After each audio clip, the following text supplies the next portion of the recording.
Alright guys, so the first thing I'm going to do is I'm just going to talk about some of the items that you might need. I actually have with me today one of these fillet away mats, okay? So this is a rubber mat. It helps the fish not slip. If you don't have one of these, you can always lay down a cloth or a paper towel. Just lay underneath your trout or your fish, and that way it doesn't slide around, okay? The next thing you're going to need for filleting a trout is, of course, a fillet knife. Now, I have a lot of different types of fillet knives. I have long fillet knives, short fillet knives, and for this particular species, since we're filleting trout today, we're gonna go with a shorter fillet knife. This one's about 5 inches long. We're also gonna be using today a fork, which we'll get into a little bit later. So here are some of the things that you're gonna need in order to fillet a trout successfully. Alright guys, so the first thing we're going to do is we're going to remove the guts of the fish. So that actually means that we need to start our cut over by the anal cavity, and we're going to work our way up to the throat, okay? So just very slowly, you don't have to go fast here. You're just going to make a cut. You're going to work your way up the fish underneath here. And you're just going to slowly work your way up until you get to the throat or the gill area. The next thing I'm going to do is make a little cut here where the guts are, and I'm going to go ahead and I'm going to remove out all of the guts. Everything should come out pretty smooth. There we go. All right guys, so the next step is I'm actually going to make an incision or a cut right behind the gill plate, and I'm just going to cut right down until I hit the spinal cord, okay? And there should just be a loose flap of skin right here. And as soon as I hit that spinal cord or the spine, I'm going to turn my blade, and I'm going to start running that blade down the fish's spine, and you're going to hear some pops from the ribs. That's completely normal, and you're going to keep going all the way until you get down to the tail. Cutting through the tail, and voila, we're going to have our first nice big fillet right here. All right guys, so we have one fillet done. We're going to set him up here, and then we're going to flip the fish over, and we're going to do the same cut on the other side, right?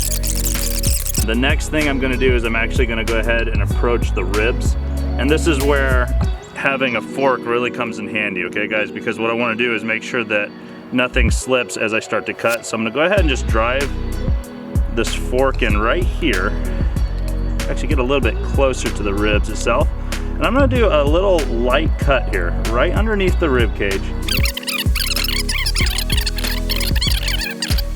So after you've cut through all of that, you're just going to remove the ribs, and now we have a nice clean fillet, but we're not done yet, okay?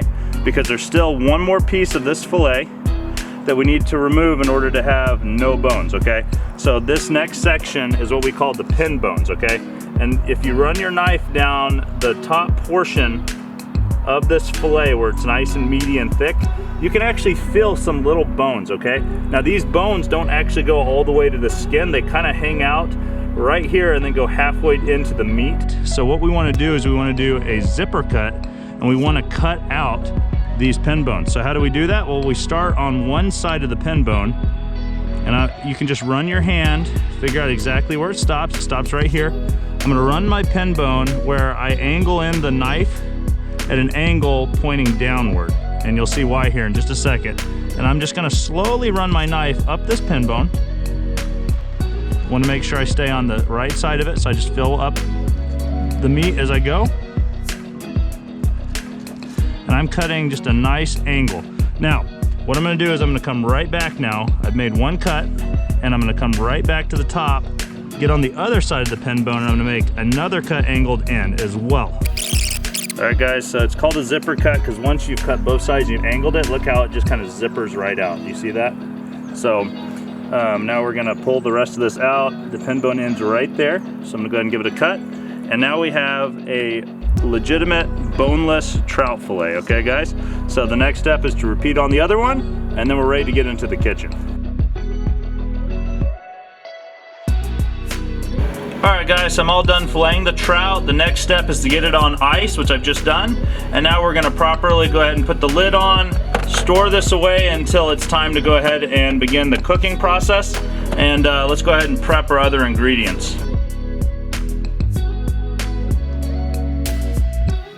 So the first thing we need is an onion, some potatoes, green onion. Also gonna need dill, Also gonna need a lemon, fish stock, or in this case, seafood stock. Also gonna need some heavy whipping cream, some smoked bacon. Gonna need ground mustard.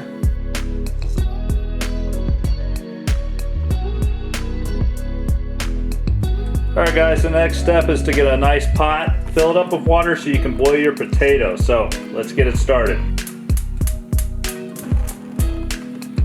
Now we have our potatoes in there and we just need to wait for about 20 minutes until it comes to a boil. Then we're going to let it simmer for a few minutes so they're nice and soft, and then we can move to our next step.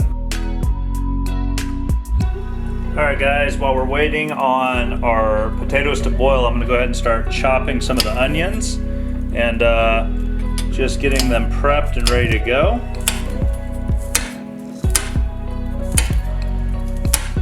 Guys,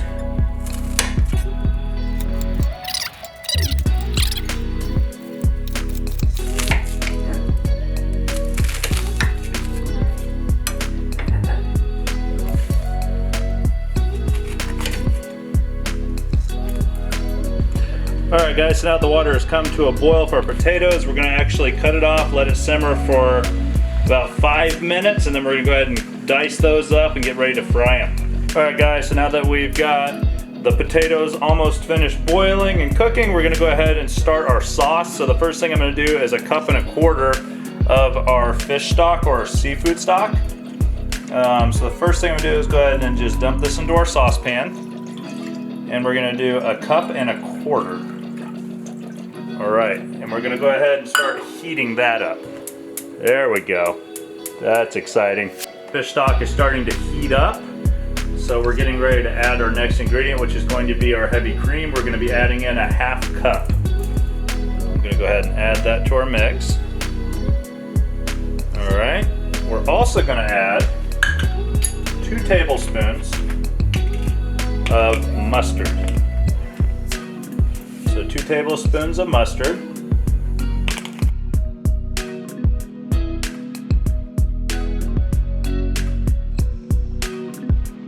The next thing I'm going to do is I'm going to go ahead and start slicing up these potatoes. So I'm just going to cut them into little wedges, hot potato here, and we're going to fry up these potatoes. So it's going to taste really, really good. However, they're really hot, okay? Alright guys, so now it's time to start the bacon. We're going to go ahead and get that started. Our sauce is almost done. We're going to cook that for a few more minutes, let it cook down, get a little thicker. And then while we're doing that, we've actually got our bacon going over here. So, exciting stuff. Now guys, I'm starting the bacon before I add in my potato wedges that I've made. What I want to do is make sure that we get plenty of fat in this pan. Alright guys, so while this bacon's cooking, I'm going to go ahead and start dropping in my potatoes. And we're going to go ahead and fry those potatoes in the bacon grease. Guys, our bacon's starting to get extra crispy now. This is what we need, this is what we want. Potatoes, I'm just rotating around the outside edges to make sure everything gets nice and charred, fried up nicely. The potatoes and the bacon are looking really good. Now it's time to add in the onions. So let's go ahead and add those in.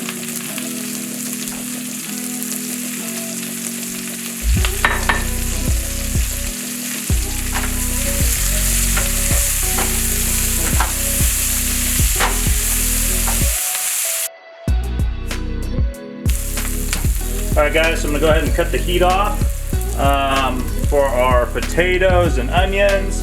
And the last thing we're going to do while the heat starts to cool off is we're going to add our chives. And then we're going to just add whatever amount of salt and pepper you'd like to for extra flavor. Just a few paper towels down because it's time to grab our fish. Alright guys, so the next thing we're going to do is we're just laying down our fish onto a nice paper towel, and then I'm just going to lightly dab the top side of these fish just to kind of dry them off just a little bit. Alright guys, so the next thing I'm going to do is I'm actually going to add a little bit of salt to the fillets. Just lightly coat it, and then I'm going to do the same thing with a little bit of pepper, not too much. Wow, that was maybe a little bit much. And now what we're going to do is squeeze a little bit of lemon juice onto both of these. So I'm going to go ahead and squeeze just a little bit of lemon juice. And just lightly spritz it. There we go. And now our fillets are ready to go into the frying pan. All right guys, so I'm gonna add a little bit of butter to the pan and we're gonna go ahead and get the flames going.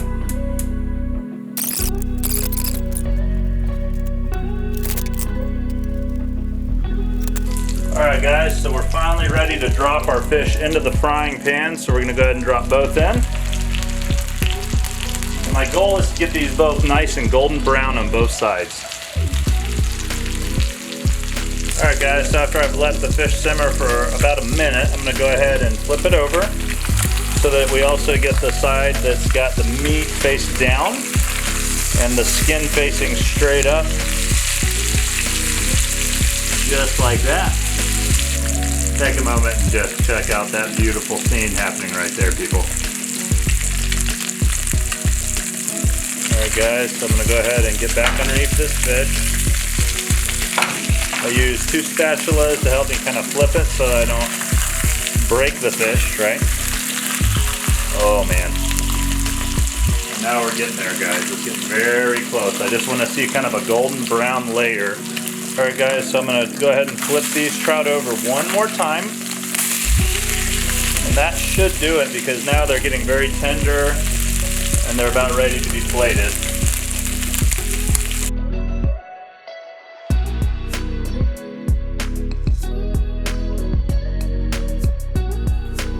All right guys, so one of the last steps is to add our cream sauce onto the top. What you're doing now.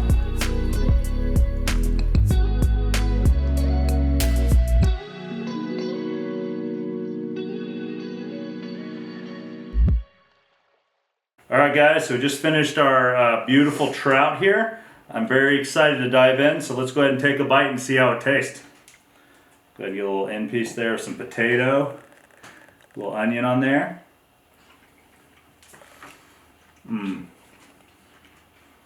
That's really good. Oh man, I'm gonna go ahead and get a little side piece here with some more onion and a little bit of bacon this time.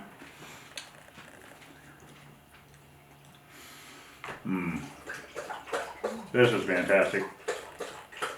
Seriously guys, you need... Chip is drinking water very noisily. That's our golden retriever.